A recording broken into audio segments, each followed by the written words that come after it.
Et nous sommes de retour au plateau pour la dernière partie de cette émission. Nous abordons notre quatrième sujet. Nous parlons à présent du Togo. Accident à la passerelle d'Agoué. Des membres du gouvernement écoutés par les députés. Les députés à l'Assemblée nationale ont tenu ce vendredi 20 décembre 2024 une session plénière exceptionnelle à la suite de l'effondrement tragique du tablier est de la passerelle piétonne d'Agoué-Zongo survenu le 13 décembre dernier. Donc une semaine après les faits, les députés ont convoqué une partie ou bien certains ministres pour les écouter sur les faits. Ont répondu donc à cette session le ministre des droits de l'homme, le ministre des travaux publics et le ministre de la sécurité. Ils ont été interrogés par les députés sur les faits et ont permis en tout cas aux députés de comprendre un certain nombre de choses. Nous en parlons avec nos invités. Je veux commencer par vous, Adam Adronou. Une semaine après le drame, les députés écoutent des membres du gouvernement. Oui, je pense que les Togolais ne sont pas, en tout cas, nouveaux face à cet exercice-là et de pouvoir interpeller certains membres du gouvernement si la question est liée. En tout cas, et puis je pense que c'est le cas. La question est liée donc à la population. Et je pense que pour cette législature, c'est la première fois quand même qu'on voit des membres de gouvernement être interpellés sur des questions essentielles liées donc à la population. Et justement, cette question qui ne pouvait passer inaperçue, liée au fait que les critiques fusent de partout, on se pose des questions. Je pense que on en avait discuté la dernière fois, et c'est bien évidemment, je pense que au regard de ces critiques et au regard de ces opinions émises par les populations que l'Assemblée nationale a jugé opportun de pouvoir donc interroger les membres du gouvernement sur cette question. Et je pense que la nécessité de cette opération, le président de l'Assemblée nationale l'expliquait, c'est justement faire en sorte que mieux renseigner les députés pour en tout cas faire en sorte que ces députés puissent, en commun accord avec le gouvernement, mieux servir dans la population, pour paraphraser ce qu'avait dit le président de l'Assemblée nationale, TP Sévon Adédié. Mais je pense que rentrant dans le vif du sujet, c'est l'honorable Anaté qui a eu l'opportunité de pouvoir donc dérouler les questions qui sont liées. D'abord, il fallait questionner aussi bien la qualité de l'ouvrage, il fallait questionner le comment ça a été fait, parler donc de l'assistance, poser la question au ministre de la Sécurité, de la Protection civile sur les mesures qui sont prises pour accompagner également ces familles éplorées. Et je pense que face à ces questions, et je pense que dans un communiqué, avant même cette rencontre, le gouvernement avait pris soin de pouvoir d'abord renseigner l'opinion sur le nombre des décès que l'on a eu, puisque ça divaguait, ça allait dans tous les sens, lié également à l'effectif, les circonstances du drame. Et la qualité était aussi questionnée, puisque jusqu'au jour d'aujourd'hui, c'est vrai, nous avons eu la version de certains lorsque nous avons fait les recoupements pour renseigner l'opinion. Je pense que ça a été clair. Le ministre des Travaux publics, le ministre Sani Yaya, est revenu sur cette réponse-là. Et je pense que bien avant également, lors je pense que d'un conseil de ministres, on a appris que le gouvernement, sinon le président de la République, a diligenté, le fait qu'on puisse diligenter en tout cas une enquête pour situer ces responsabilités-là. Donc je pense que, mais ce que les Togolais attendaient, c'est vrai, au-delà des questions-réponses, ils attendaient que l'Assemblée nationale, qui est la représentation nationale, sur qui, en tout cas cette population, compte pour réellement, donc, non seulement se renseigner, pour que l'on puisse véritablement anticiper, pour que demain, on ne puisse pas avoir la même chose. Puisqu'il y a des passerelles, la question se pose. Est-ce que à partir du moment où la qualité est mise en doute, parce qu'il faut le dire clairement, même si on essaie à la fois de pouvoir dire que cette qualité ne serait être mise en compte, parce que quelque part ça dépend de la structuration de l'infrastructure qui a causé dans ce tort-là. Je pense qu'il y a une question de qualité vraiment qu'il faut aussi questionner, parce que nous l'avons dit, parce que lorsque vous prenez l'ouvrage, est-ce que les standards internationaux, ces standards internationaux également qui sont respectés par ce camion-là, Citerne, puisque nous parlons d'un camion Citerne qui respecte les standards internationaux en termes de construction, Puisqu'on ne peut pas lever, comme nous l'avons dit la fois dernière, lorsque nous faisons le rapport entre un camion qui transporte les marchandises et un citerne, c'est pas la même chose. Oui. Donc, normalement, un camion-citerne ne devait pas avoir ce problème. Et si cela est arrivé, c'est que la question de la qualité doit être questionnée. Et donc, on attendait véritablement que l'Assemblée nationale puisse aller plus loin pour qu'on puisse nous revenir véritablement au-delà des questions qui sont posées, qui sont des questions factuelles que la population elle-même se posait déjà, posait à l'encontre de nos autorités, qu'on puisse nous dire véritablement ce qui a été retenu, pour que demain, on puisse dire véritablement qu'on puisse avoir des experts qui sont transportés sur les autres passerelles, pour que demain, on ne puisse pas avoir la même chose. Merci beaucoup. Je rappelle que dans le communiqué du gouvernement, le gouvernement présentait ces camions-citernes-là comme étant... des camions en gabarit. Oui, hors gabarit. Oui. Voilà. Donc, je pense que la question reste toujours posée par rapport aux normes respectées. Oui. Voilà. Alors, Gabin Adjaro, les députés ont écouté des membres du gouvernement ce vendredi sur la question de l'effondrement du tablier est de la passerelle d'Aguezongo. Oui, je pense que c'est ce qui est normal d'ailleurs dans une république. Et quand ce genre de situation se pose, il faut convoquer les membres du gouvernement et demander comment en est-on arrivé là, d'autant plus que ça a ôté la vie à plusieurs personnes et causé des blessés. Il faut demander aux membres du gouvernement qui sont quand même chargés de l'exécution quand même de ces travaux-là, comment les choses se sont passées pour que la vie des citoyens en pâtisse. Ben, par rapport aux questions abordées au niveau du Parlement, c'est tout à fait normal. Ils ont eu à aborder quand même les circonstances de cet accident-là, les mesures de protection et tout. Ils ont parcouru et aussi ils ont parlé des mesures apportées par le gouvernement aux parents des victimes. C'est tout à fait normal. C'est de bon ton. Mais moi, je suis un peu resté sur ma soif parce que, vous savez, avant que le gouvernement n'aille au Parlement, avant que ce gouvernement-là ne soit convoqué, parce qu'il me semble qu'ils sont allés là-bas, ils ont fait des récits. Et juste après, il n'y a plus rien eu. On n'a plus entendu que, il y a eu véritablement des questions.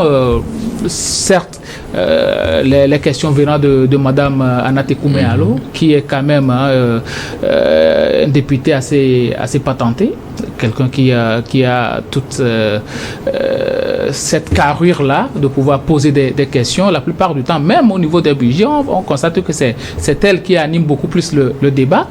Et par rapport au passage de ces ministres-là la dernière fois, c'est encore elle qui a eu à poser les questions les plus pertinentes. Après elle, il n'y a plus rien eu, on a juste assisté au récit des ministres et puis ça s'est arrêté là. Aux réponses des ministres. Aux réponses, moi je dirais même récit, parce que ils ont raconté ce qu'ils ont eu à faire, l'accompagnement du gouvernement, les mesures qu'ils ont pris pour que cette situation-là ne se répète plus, ainsi de suite, ainsi de suite. Apparemment, vous êtes resté sur votre soif. Je suis resté sur ma soif, parce que le gouvernement n'a pas pris d'engagement pour auditer les autres passerelles.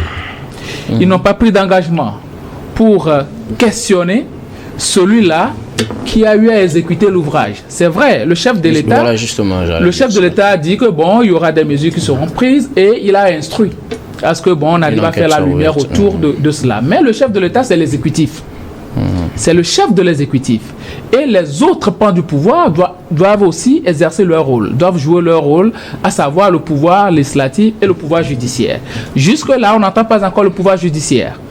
Le procureur ne s'est pas encore prononcé par rapport à cette affaire-là, alors que on sait que c'est un travail qui avait été exécuté et bizarrement, les choses se sont passées d'une certaine manière et que la vie des citoyens est passée par là.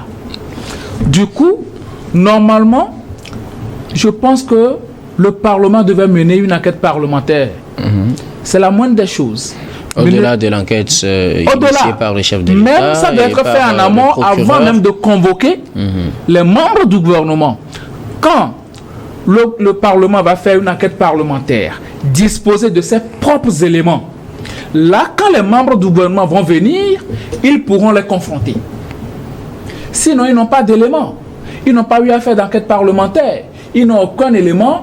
Et raison pour laquelle vous aurez pu constater que il n'y a pas eu véritablement de questions. Ils peuvent déjà, ça peut être une première étape, on les écoute, et maintenant sur les faits qu'ils ont donnés, on peut aller maintenant ouvrir une enquête parlementaire et convoquer une autre audience avec les membres du gouvernement. Non, vous savez, il y a des choses qui se font en amont. On a déjà eu à vivre des expériences passées. Sur le cas Covid, la gestion de ces fonds-là. Effectivement, on les a écoutés avant de lancer l'enquête parlementaire. Les enquêtes parlementaires. Jusque-là, est-ce qu'on a des résultats? On n'a pas de résultats. Pas encore. L'État est une continuité. On ne peut pas me dire que c'est parce que c'est pourquoi j'ai dit pas encore. Les anciens députés ne sont pas là que non. L'État est une continuité. Pas encore. Depuis là, on n'a pas encore de résultats sur les enquêtes parlementaires par rapport à la gestion des fonds Covid. Jusque-là, on n'a pas de résultats.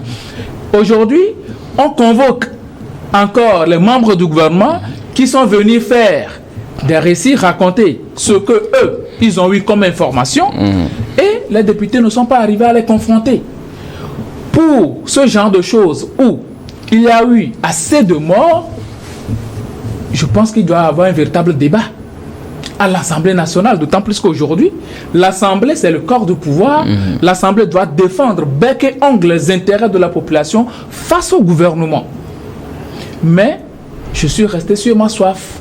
Je n'ai pas eu d'éléments aujourd'hui qui puissent me dire que, bon, voilà, il y aura des lumières qui se feront par rapport à cela. Par rapport au récit que le gouvernement a eu à faire aussi, on a parlé des postes de contrôle et tout, juste des barrières de sécurité, mais on n'a pas parlé de la douane qui a dédouané ce camion-citerne-là. On n'a pas parlé des agents qui étaient sur la route pour contrôler le passage de cette citerne-là jusqu'à ce que cet accident-là ait eu lieu. Je pense qu'il y a beaucoup d'éléments qui sont laissés en jachère et je veux bien croire que le Parlement va revenir après enquête parlementaire et quand ils disposeront leurs éléments, leurs propres vérités, ils pourront confronter les membres du gouvernement et on saura véritablement la quintessence de ce qui s'est passé et des mesures qui seront prises et qui sont prises contre toute cette chaîne-là qui n'a pas su jouer son rôle jusqu'à ce que les Togolais meurent.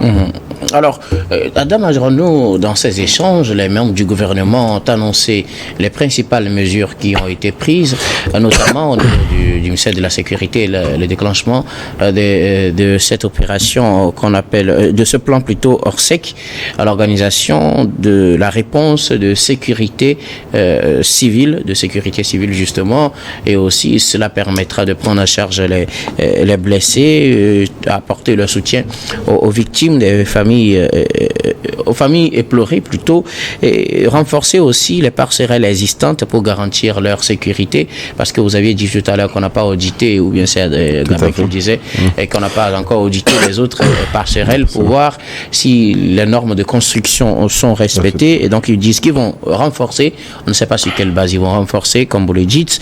Ils vont mettre en place également des portiques de contrôle pour limiter les charges excessives, puisque vous parliez de normes tout à l'heure par rapport à la charge de ce camion citerne. Des portiques seront là maintenant pour contrôler et limiter ces charges. Installation des dodanes en amont des infrastructures sensibles, puisqu'on sait que les vitesses également peuvent avoir un impact sur peut provoquer des accidents par rapport à ce genre d'infrastructure. Donc les dodanes vont permettre carrément de limiter les vitesses.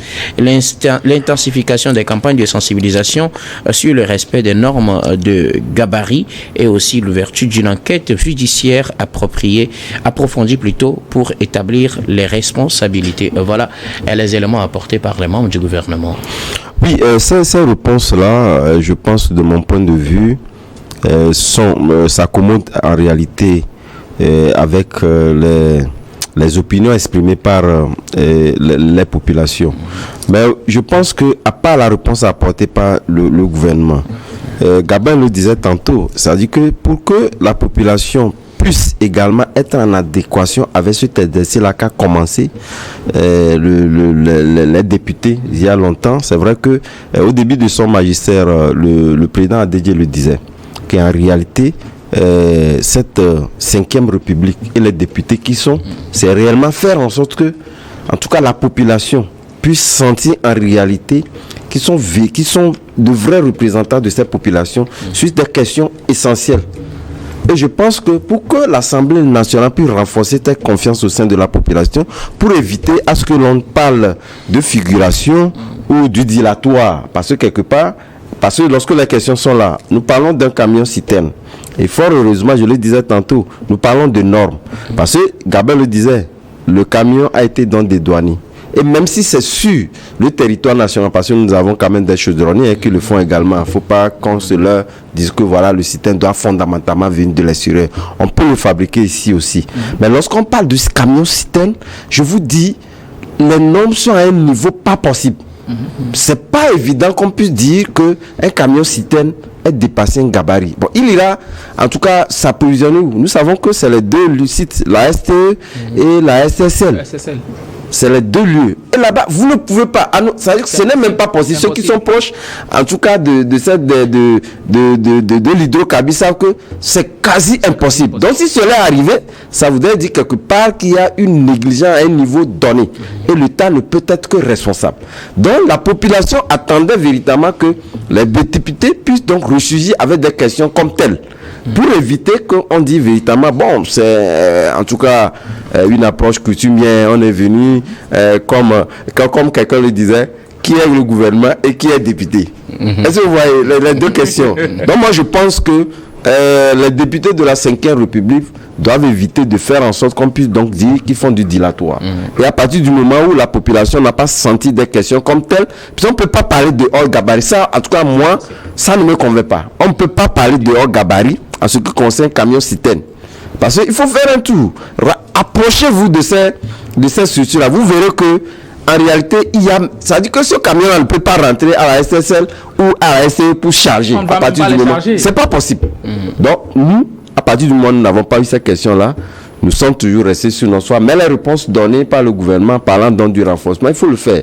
Parce qu'il faut renforcer, il faut véritablement édifier la population. Il faut renforcer sur quelle base sans avoir audité? Non, l'audit, puisqu'ils l'ont dit. Il faut auditer pour, en fait, donner plus confiance à la population. Parce que vous avez vu, moi j'ai vu des vidéos où les gens arrivent au niveau d'un passerelle, ils descendent d'abord contre nous, pour rattraper le véhicule de l'autre côté. Donc tout ceci, c'est vrai que c'est un trait d'humour pour en tout cas créer en tout cas une atmosphère assez dégourdie. Mais au-delà de ça, ça pose des questions essentielles et je pense que le gouvernement doit rassurer la population en faisant cette audit-là et renforcer ces passerelles-là pour donner plus de confiance. Merci beaucoup à vous, Adam Adrenou. Oui. Gabin, vous avez suivi la réponse des membres du gouvernement. Oui, j'ai suivi. Moi, je serais membre du gouvernement, que je serais très content d'être devant ce Parlement-là, qui n'y a pas véritablement eu des questions.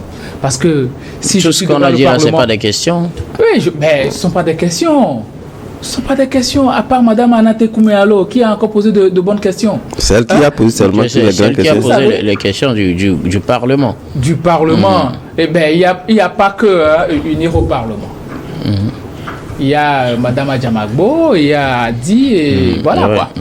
Mais vous savez, moi je suis devant un Parlement, et puis je récite un certain nombre de choses, et je dis que bon, on va prendre des mesures sécuritaires, on va renforcer les passerelles existantes, mais ça veut dire que il y a problème dans la construction de l'ouvrage. Qui a construit l'ouvrage? Comment se fait-il que vous sachiez qu'il y a défaillance dans la construction, mais vous vous êtes tu, vous n'avez rien dit, jusqu'à ce qu'aujourd'hui il y ait mort d'homme, et vous venez pointer ici pour nous dire que non, voilà, et on va renforcer l'ouvrage. Et celui-là qui a construit l'ouvrage, vous le laissez où? Ou bien, est-ce que c'est affaire de petit argent, petit travail? Ou bien, est-ce qu'il y a eu détournement de fonds, ce qui fait que l'entreprise ne peut pas être accusée parce qu'il a fait le travail par rapport à l'argent qu'on lui a donné? Voilà des questionnements qu'il faut faire. Mais moi, si je viens de dire, en tant que ministre, je dis tout ça, et que je ne reçois pas ce genre de questions de la part des parlementaires, je serai heureux à chaque moment que ce Parlement-là va me convoquer. Sincèrement. Moi, je lis les choses, je lis, je me dis, ce que le gouvernement même a eu à produire comme document, il y a tellement de questionnements dedans. L'ouvrage là, au niveau d'Agoé Zongo, ça n'a pas été réceptionné. Quand vous prenez la voie de l'ancien Kanfi, aujourd'hui Bi, il y a une barrière de sécurité. Déjà, le camion même arrivé à ce niveau-là, même s'il est surchargé, c'est qu'il ne peut pas passer. Il va rebrousser chemin. Vous voyez, ça c'est tout à fait normal. Et là, on sait que le travail est bien fait. Même de loin, tu sens qu'il y a un travail qui est fait aujourd'hui. Mais prenez la voie en allant vers Nero, à Bavier, autre là. De loin même, vous posez la question, vous savez que ça là c'est bien fait. La passerelle d'Adeti Kopé. De loin, vous voyez que bon, ça penche un peu. Est-ce que ça là c'est bien fait? C'est pourquoi on parle d'audit. Le gouvernement n'a pas parlé d'audit et les parlementaires aussi n'ont pas posé la question de savoir s'il doit y avoir de l'audit. C'est pourquoi je dis, avant de convoquer le gouvernement, mais prenez la peine de faire une enquête, au moins préliminaire d'enquête parlementaire pour constater l'état des passerelles qui sont là et la passerelle accidentée. Mais ils n'ont pas fait ça. J'insiste encore sur cet aspect de la question. Les députés doivent avoir des cabinets parlementaires. Si tu as un cabinet parlementaire, que peut-être tu as un ingénieur en BTP là-dedans, rapidement ce monsieur-là peut faire des enquêtes pour toi. Et comment se fait-il que la mairie d'Agoé B4 lui a signalé cela? On n'a pas pris les dispositions jusqu'à ce qu'il y ait eu accident. Donc, à un moment donné, je pense que le travail a bien commencé, mais il faut beaucoup plus approfondir pour que nous ayons la lumière autour de cette affaire. Oui, permettez que je rajoute juste deux mots. Parce que vous savez, c'est vrai qu'on a dit quelque part de renforcer les deux dents. Si j'ai mis on va mettre les deux dents. Mais vous savez, on doit éviter d'être de comprendre le Togo comme état, donc un état carrément à part. Parce que quelque part, vous voyez une nationale numéro 1 comme tel. Et que on n'a jamais vu nulle part ailleurs où national numéro 1 à cet aspect-là, on ne met pas dans des doudanes. Et je pense que c'est un peu ça. C'est vrai que c'est vrai pour nous, c'est pas une autoroute. Donc non, même si c'est pas une autoroute, je pense qu'il y a des normes. On peut pas, voilà. Littéralement, de toutes les façons, c'est notre voie numéro 1, numéro 1, si vous permettez. Mais au-delà de numéro 1. Mais si vous permettez, je ne pense pas qu'on puisse donc mettre des doudanes. Et on en a vu. C'est vrai qu'on multiplie les sensibilisations, on conseille les gens à la vitesse, etc. Mais lorsque vous prenez, par exemple, il y a une voie, vous prenez la pharmacie des Nations vers la RAC. La voie là, pratiquement, on ne la pratique pas. Parce qu'il y en a de trop et mal fait. Tel que vous êtes obligé d'aller abîmer votre voiture si vous voulez véritablement l'emprunter.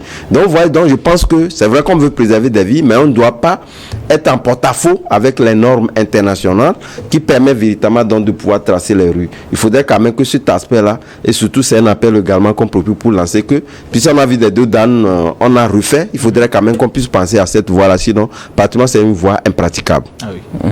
Merci beaucoup à vous pour vos contributions. Nous allons faire un dernier tour de table, ce sera pour vos mots de fin sur un sujet de votre choix. Je commence par vous, Gabin Adjaro. Oui, bon, vous savez que nous sommes en période de fête. Je souhaite par anticipation un joyeux Noël à tous les Togolais. Mais au même moment, il faut vérifier tout ce que nous achetons sur le marché, surtout les ODD, MIDD.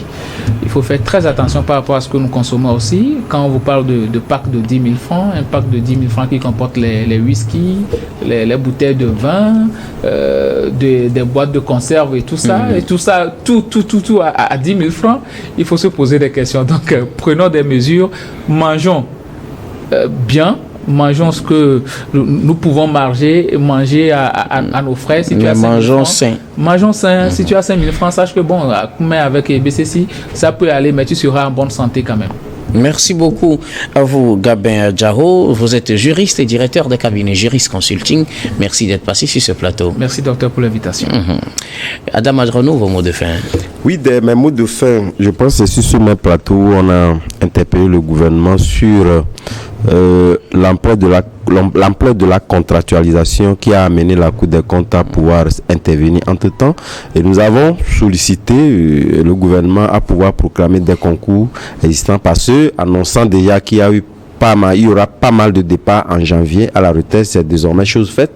Il faudrait quand même qu'on puisse jeter des fleurs au gouvernement. Et quand je parle du gouvernement, à part le président de la République, c'est justement le ministre du Travail et de la Sociale, Gilbert Bawara, avec la proclamation de ce concours de 2022, qui a vu un peu plus de 3000, sinon 3000 Togolais qui sont désormais fonctionnaires, même si certains sont contractuels et sont vus, en tout cas réussir. Ça voudrait dire quelque part, ils vont percevoir la plénitude de ce qu'est, en tout cas, salaire comme tel dans l'administration publique. Donc, félicitations au gouvernement de l'avoir fait et vivement que d'autres concours également se lancent, parce qu'il y a eu un qui a été donc lancé, je pense, le week-end.